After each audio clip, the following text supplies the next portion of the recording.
결국 맥북은 중고로 넘기기로 결정했습니다. 이유는 바로 안녕하세요, 푸드케입니다. 오늘 영상은 맥북을 사용하며 느낀 장단점에 대해 다뤄보려고 합니다. 그럼 영상 바로 시작하겠습니다. 먼저 장점에 관련해서 말해보겠습니다. 빌드 품질. 맥북은 다른 노트북들과 다르게 전체를 알루미늄 절삭 가공으로 제작하여 PC가 정말 깔끔합니다. 제 맥북을 분해할 수는 없지만 벤트적인 부품 빌드도 미쳤죠. 덕분에 셀프 수리를 처음 시도하시는 분들은 멘붕에 빠집니다. 운영체제. 맥OS는 직관적인 인터페이스를 제공합니다.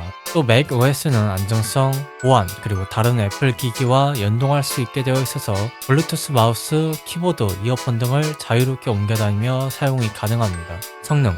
현재 맥북은 애플에서 자체적으로 설계한 프로세서를 이용하여 고성능 PC와 맞먹는 성능을 보여줍니다. SSD와 램도 애플에 맞는 부품을 사용하여 하드웨어에서 오류가 생길 가능성은 거의 없습니다. 레티나 디스플레이. 맥북은 레티나 디스플레이를 탑재하여 고해상도의 정확한 컬러를 제공하여 그래픽 디자인, 영상, 사진 편집 등을 작업할 때 정확한 색상을 볼 수 있게 해준다는 장점이 있습니다. 작업뿐만 아니라 OTT 서비스를 시청할 때도 SDR 디스플레이를 탑재하여 HDR 콘텐츠를 볼 때 최대 밝기가 1600니트까지 올라가 몰입감 있게 시청할 수 있습니다. 또한 P3 영역을 지원해서 sRG보다 훨씬 많은 색을 보여줘 사진이나 영상의 색 보정을 할 때 제약이 줄어들어서 많은 색을 활용할 수 있어 정확한 작업이 가능합니다. 윈도우에서는 맥과는 다르게 컬러 매니지먼트의 제약이 많아서 모니터를 캘리브레이션을 하고 사용해야 정확한 색상을 볼 수 있습니다. 하지만 맥은 기본적으로 컬러 매니지먼트를 제공하여 다른 맥 사용자와 사진이나 영상 파일들을 공유해서 작업하면 일정한 컬러로 작업을 이어갈 수 있습니다. 그래서 디자인 쪽과 사진, 영상 관련된 곳에서는 맥을 선호합니다. 또 프로 모델은 프로모션 기능이 들어가 있어 최대 120Hz까지 화면을 출력해줘서 좀 더 부드러운 화면을 사용할 수 있습니다. 크루톤 기능은 사용하는 장소에 따라서 화이트 밸런스를 자동으로 맞춰서 눈의 피로도를 줄여줍니다. 스피커도 역시 다른 노트북들과 다르게 훌륭한 사운드를 제공해줍니다.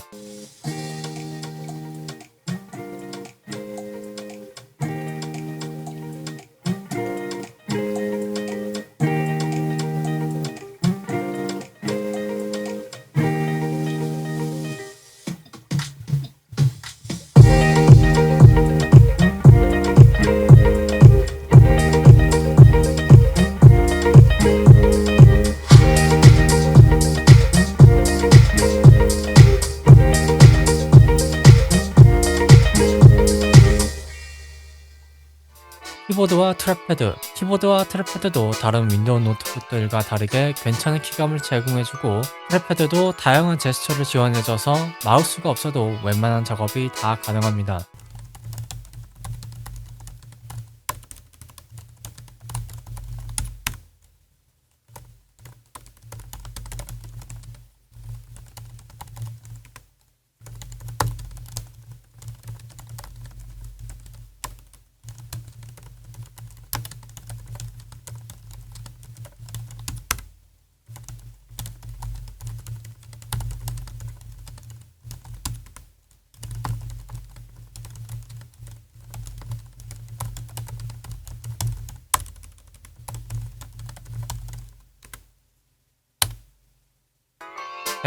배터리는 애플이 자체 프로세서를 채택하여 자주 충전할 필요가 없어졌고 좀 더 오래 사용할 수 있게 되었습니다. 물론 일반 노트북들도 저전력 프로세서를 넣으면 배터리가 오래 가지만 그렇게 되면 성능을 포기해야 하죠. 앱 생태계. 맥OS에 최적화된 전용 어플리케이션이나 소프트웨어를 제공해줍니다. 예를 들어 파이널 컷, 모션, 로직 프로가 있습니다. 맥에 최적화되어 있어서 작업하는데 아무 문제 없고 스로틀링이 걸리는 일이 거의 없죠. 무엇보다도 작업 도중에 갑자기 오류가 나서 꺼져도 마지막으로 작업을 한 지점을 저장해줘서 이어서 작업을 진행할 수 있습니다. 최근 프리미어 프로도 많이 업데이트되어 그런 일은 거의 없습니다만 한번 날아가면 애플 기기 간의 연동성. 이건 많은 분들이 알고 있는 내용이죠. 아이폰, 아이패드, 애플워치, 에어팟 등 애플 기기는 자유롭게 옮겨 다닐 수 있습니다. 덕분에 사진과 영상 파일, 메모장, 아이클라우드 등 근처에 있는 기기들에서 주고받을 수 있습니다. 그렇게 사각 농장이 완성됩니다. 그리고 블루투스 기능을 기반으로 사용하는 에어드롭이 너무 편합니다. 유선으로 연결한 후 사진과 영상을 옮기는 게 안전하지만 급하게 필요한 파일을 보낼 때는 에어드롭만한 기능이 없죠. 하지만 아이폰에서 윈도우로 보내려면 유선 연결밖에 없습니다. 다른 방법은 공유기를 이용해서 네트워크로 연결한 방법도 있지만 설정하기도 번거롭고 잘못 세팅을 하면 컴퓨터에 오류가 생겨서 유선 연결을 하고 파일을 옮기는 걸 추천드립니다. 유튜브에 검색해보시면 방법들이 나오는데 딱히 추천드리지는 않습니다. 중고 판매, 랩북은 감가가 거의 없어 나름 괜찮은 가격으로 중고로 판매가 가능합니다. 물론 최근에는 많은 제품들이 줄지어 출시되어 가격 하락이 빠르지만 그래도 괜찮은 가격으로 팔립니다. 물론 기기 상태와 애플케어의 가입 여부, 구성품에 따라 가격이 좀 달라집니다. 다음은 단점에 관련해서 말해보겠습니다. 비용과 하드웨어, 랩북은 일반적으로 비슷한 사양을 가진 윈도우 기반 노트북보다 더 비싸기 때문에 대부분 일반 사용자분들에게는 부담되는 금액입니다. SSD나 램을 추가하려고 하면 미친듯이 올라간 가격을 보고는 타협을 하고 구매하지만 이렇게 되면 또 후회하는 일이 생깁니다. 저도 그래서 아쉽습니다. 왜냐하면 애플 자체 프로세서는 CPU와 그래픽 코어가 맥에 있는 램으로만 데이터를 주고받는데 가끔 편집을 하다 보면 버벅이는 경우가 있습니다. 이건 램 부족 현상 때문에 발생합니다. 윈도우 PC 같은 경우 그래픽 카드에 메모리 카드가 있어 게임이나 작업을 할 때 메모리가 나누어 데이터를 처리해서 여유로운 메모리 할당량을 받아 버벅이는 현상이 줄어듭니다. 더군다나 맥북은 납작되어 나오기 때문에 처음 구매하고 난 후에는 부품을 교체할 수 없습니다. 윈도우 PC나 노트북은 대부분 사용자가 쉽게 부품을 교체할 수 있게 되어 컴퓨터를 잘 모르시는 분들도 설명서나 영상 등을 참고하여 교체 가능합니다. 그리고 셀프 수리 난이도가 극악이라서 초보자분들은 근처 사설 수리 업체에 맡기시는 걸 추천드립니다. 게임 플레이가 거의 불가능. 최근 들어 피해 거질 것 같은 게임들도 맥에 지원을 해주지만 대부분의 게임들은 윈도우에서 구동할 수 있습니다. 물론 롤같이 사양이 높을 필요가 없는 게임들도 구동이 가능하지만 윈도우 PC나 노트북만큼의 성능을 뽑을 수는 없습니다. 소프트웨어 호환성, 맥과 윈도우의 파일을 주고받을 때는 파일 형식과 운영체제가 달라서 가끔 파일이 깨지는 경우가 있습니다. 맥 OS끼리는 아무 문제 없지만 윈도우와 같이 작업을 할 때 문제가 생깁니다.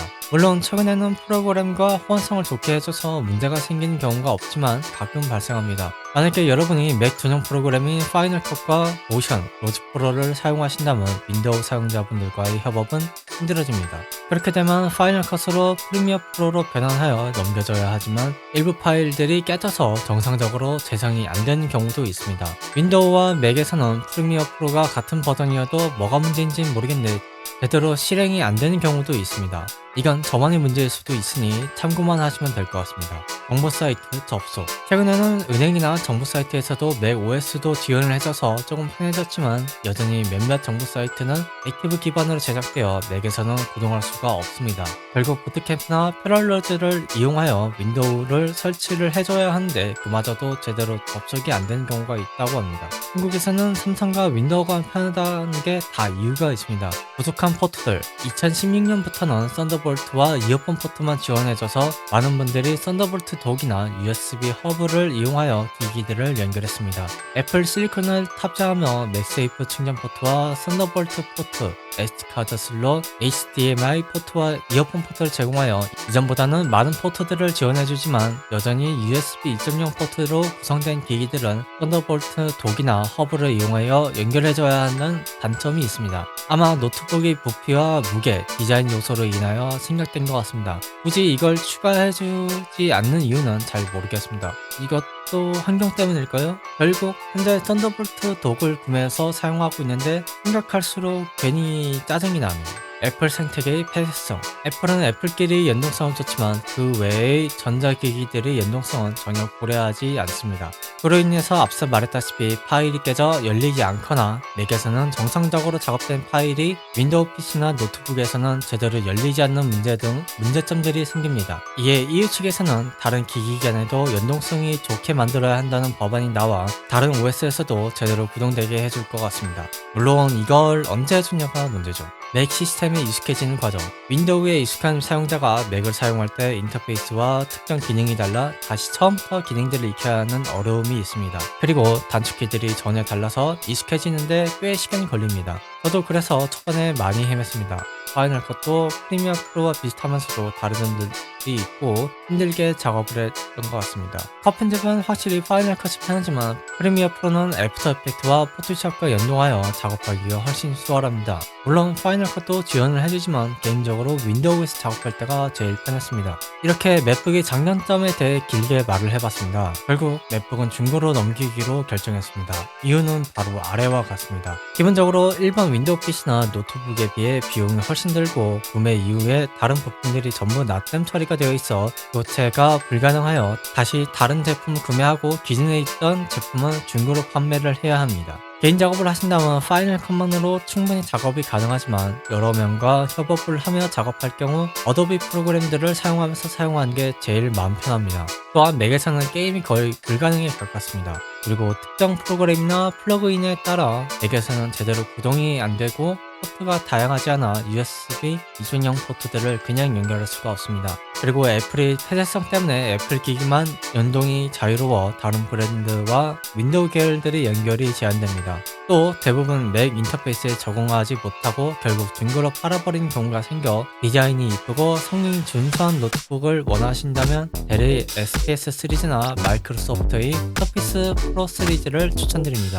또 최근에 삼성에서도 다른 기기들과 연동성을 좋게 만들어줘서 삼성 노트북으로 넘어가시는 분들도 의외로 많습니다. 물론 디자인이나 영상, 사진 계열 분들은 정확한 색상에서 작업을 해야 되다 보니 맥을 써야 합니다. 저도 과거에 사진과를 다녔지만 맥이 확실히 색들어짐도 없고 원하는 색깔로 출력을 해줘서 만족스러웠습니다. 앞서 장점 부분에서 말한 컬러 매니지먼트가 맥에서는 훨씬 정확합니다. 윈도우에서도 현재 베타 버전으로 내놓은 게 있는데 쓸만하지 않아 정식으로 배포했을 때는 사용할 수 있을 것 같습니다. 다시 한번 말씀드리지만 맥보다는 윈도우가 훨씬 더 편합니다. 영상을 보고 맥북을 사려고 하신 분들은 꼭 위에 말한 단점들을 생각해 보시고 구매하셨으면 좋겠습니다. 안 그러면 인터스텔라처럼 과거의 나를 미워하게 될 테니까요.